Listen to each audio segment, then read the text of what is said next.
Correio Brasileiro é ruim na forma, ele é medíocre. Eu acho uma imprensa boa, o que não quer dizer que não tenha defeitos. A imprensa brasileira ainda tem características latino-americanas muito fortes, né? Os grandes grupos jornalistas do Brasil são de famílias. Os nossos jornais diários não resistem a uma comparação com os grandes jornais do mundo.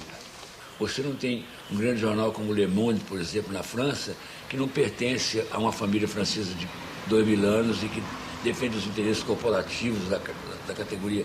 É um jornal de jornalistas. Os principais veículos da imprensa brasileira atingiram, num processo aí de anos, um patamar de qualidade que eu diria que é bastante competitivo com o melhor da imprensa internacional. Acho que o jornalismo de televisão que se faz no Brasil, entendo o jornalismo, pelo que eu comparo com outras televisões no mundo, é um jornalismo de primeira linha. Várias vezes assuntos que são de menor importância do ponto de vista social, político, acabam ganhando manchetes, ganhando primeira página, até dos grandes jornais brasileiros, porque são, teoricamente, assuntos de maior apelo popular. O repórter não tem tempo para se aprofundar e, na verdade, se tivesse tempo também não se aprofundaria, porque ele não se dispõe mais a se aprofundar. Essa fórmula que rege a cabeça da imprensa tradicional, né, é uma fórmula que surge a partir de um tempo industrial que acha que tudo tem que ser feito muito rapidamente, muito superficialmente, muito esquematicamente. O tom está errado. O tom de subordinar toda a comunicação humana a um espetáculo, como, aliás, tudo está virando espetáculo. Quer dizer, a igreja está se transformando em espetáculo, a política se transformando em espetáculo. A imprensa exalta muito o problema, a desonestidade do político, quando ele comete um ato de corrupção, mas não exalta as virtudes. Qual é o político que não se queixa da imprensa? Qual é o órgão de imprensa que não se queixa da política, que não critica a política? Isso faz parte desse confronto de pontos de vista e que gera essa tensão, mas essa tensão é positiva no sentido de informar a sociedade e permitir que dessa dialética, fundada nessa dialética, se construa uma relação democrática, uma relação que é a melhor ou a menos pior.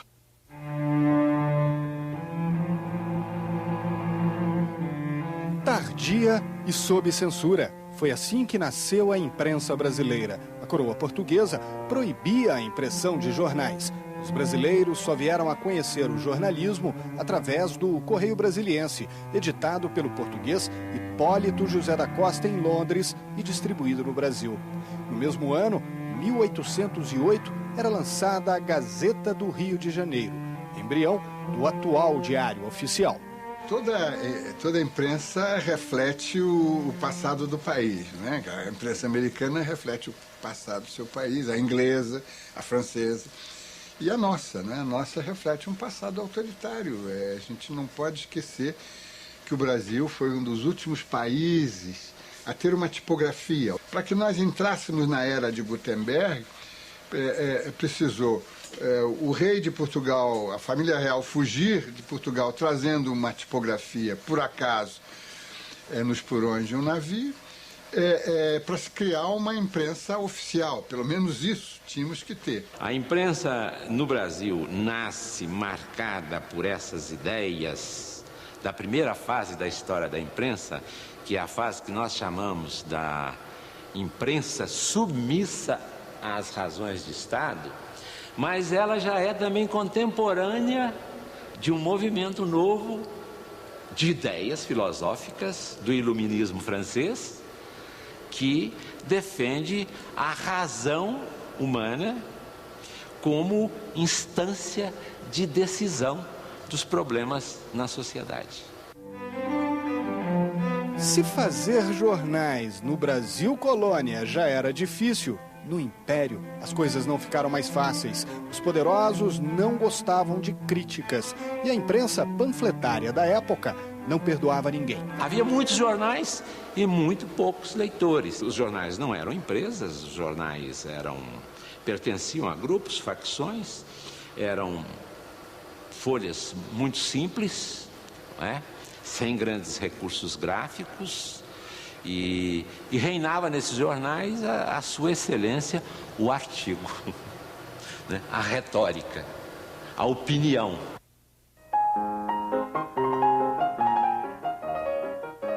Em fins do século XIX, surgiriam os primeiros grandes jornais. Em 1875, nascia a província de São Paulo.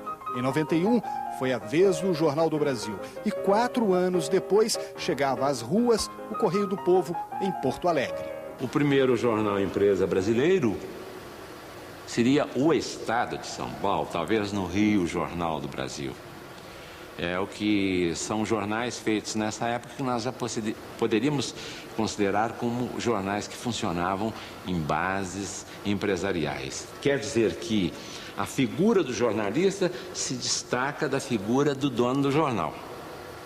Aliás, surge a figura do jornalista, porque o jornalista no século anterior, quem era? Eram os literatos, os juristas, os políticos. Aí você passa a ter a profissão de jornalista. Num país em que mais da metade da população não sabia ler ou escrever, o rádio tornou-se rapidamente fonte de informação e diversão. As concessões eram dadas pelo Estado, um modelo que mais tarde seria adotado também para a televisão.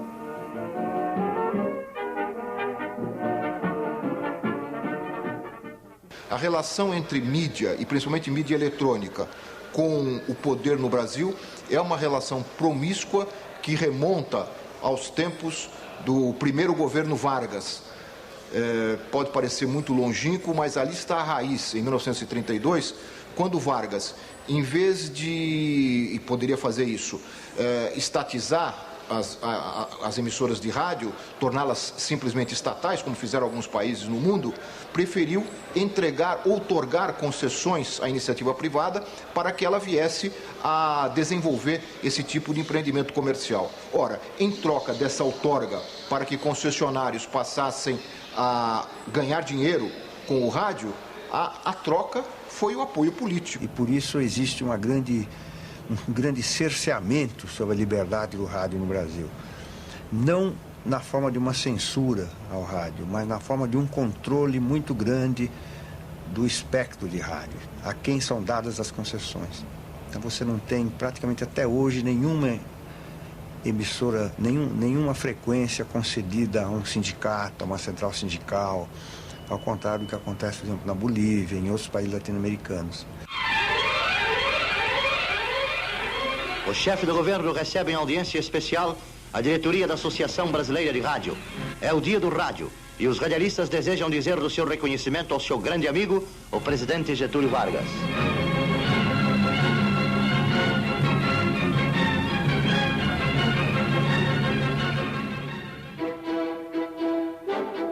Sob o Estado Novo, as relações da imprensa com o poder tornaram-se mais tensas. Getúlio criou o DIP, Departamento de Imprensa e Propaganda. Jornais foram fechados ou impedidos de circular. Os brasileiros se informavam sobre o Brasil e o mundo através do Repórter Esso.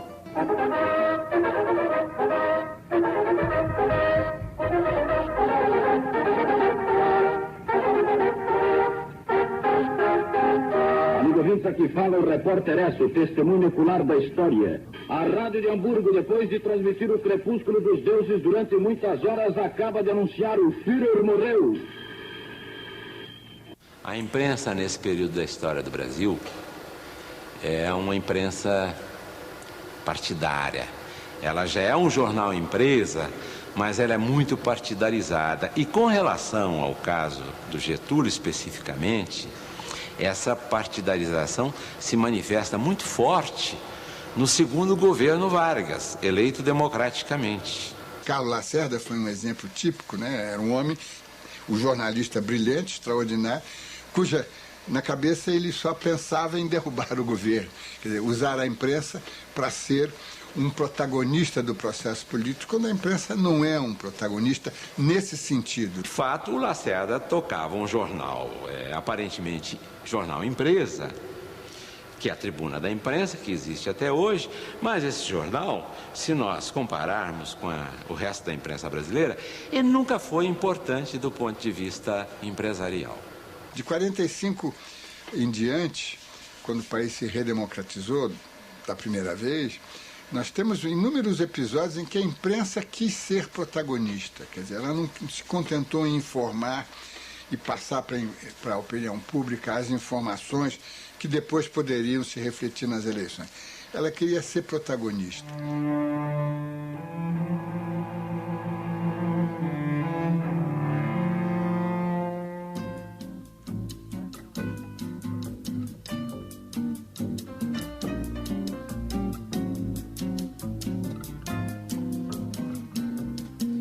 Ficou tudo diferente, nada será como antes. A maior parte da imprensa brasileira se submeteu às novas regras do jogo. Os que não se submeteram desapareceram. Eu vi, por exemplo, a mídia apoiar desbragadamente e até invocar o golpe de 64.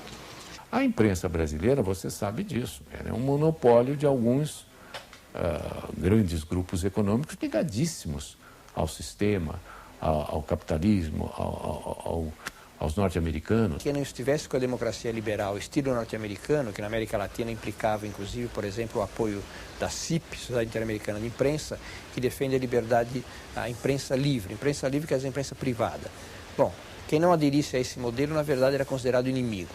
A reportagem do Jornal da Noite consegue ter o Marechal Costa e Silva um pouco mais tranquilo após a azáfama, após o grande trabalho de ter recebido os convidados especiais para a inauguração do seu escritório político e de ter respondido a todas as perguntas que a curiosidade dos jornalistas pôde provocar. De forma que eu teria apenas a fazer um pedido ao Marechal Costa e Silva, que fizesse uma saudação aos telespectadores da TV Tupi através do Jornal da Noite. Por favor, Marechal. Através do Jornal da Noite, esta iniciativa da inteligente e brilhante Sandra Cavalcante, eu quero apresentar ao povo carioca, através desse jornal, Jornal da Noite, esse novo Jornal da Noite, as minhas cordiais saudações. General Costa e Silva, o homem, o líder, é o livro que está sendo distribuído hoje, telespectadores, na abertura do escritório político do Marechal Costa e Silva. E agora, essa lembrança, o meu apreço e grande admiração pelo seu talento, pelo seu patriotismo. A ditadura institucionalizou a intervenção do Estado em todos os setores da vida brasileira. O AI-5 deu ao governo controle sobre os meios de comunicação de massa. A censura prévia volta a ser aplicada no Brasil. A censura nunca foi legalizada no Brasil, né? Como ela não era legal, portanto, ela não podia ser formal, por escrita. Eram ordens verbais. Portanto, era um exercício cotidiano de ameaça. Mas eu encontro experiências na ditadura em que os profissionais quebraram com muita responsabilidade e com um grande risco de vida, de prisão, de tortura e de morte, não? Arriscaram, fizeram um trabalho de confrontamento e de mediação desse conflito entre poder e sociedade. Havia momentos em que essa ameaça se consumava, né? Em violência, em prisões arbitrárias e tudo, né? Havia momentos em que essa ameaça se frustrava. Todos eram meios válidos, achávamos nós na época, de frustrar aquela vigilância ilegítima para fazer com que a informação chegasse ao leitor. O que aconteceu na TV Cultura? Aconteceu um fato absolutamente normal de exibir documentários da BBC sobre o Vietnã, e isso foi um gancho, né? uma desculpa para poder começar um ataque que redundou na morte de Vladimir Herzog.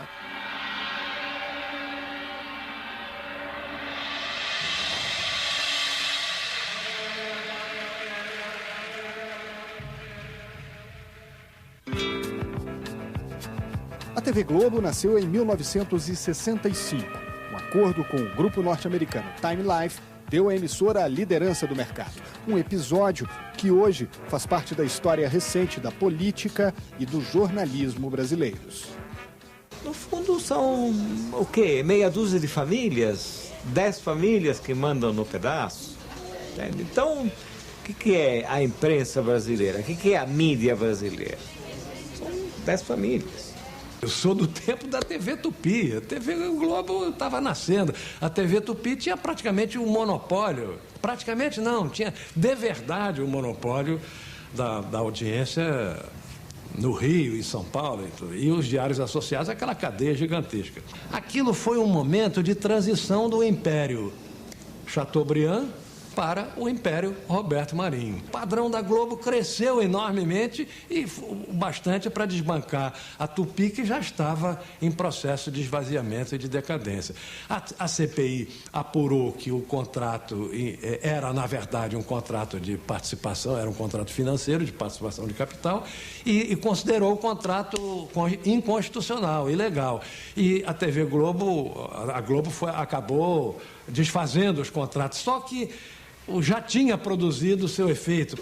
O poder, digamos, por exemplo, da Globo é, de qualquer maneira, próximo do monopólio, né? São força demais. Você tem latifúndios na mídia e você tem algumas coisinhas nas franjas.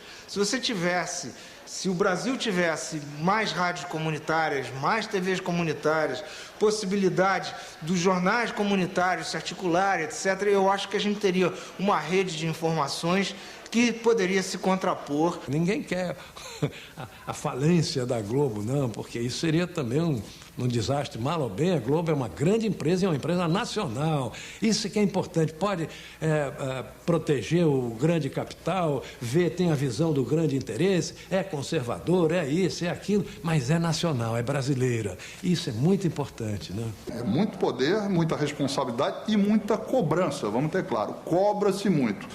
O telespectador, a sociedade cobra muito da TV Globo, entende? E a MV cobra com razão, porque ela ocupa um espaço, ela tem um papel. O leitor é desconfiadíssimo, né? O leitor, ele sempre acha que por trás de cada manchete há algum interesse, ou se escolheram aquela e não aquela outra, porque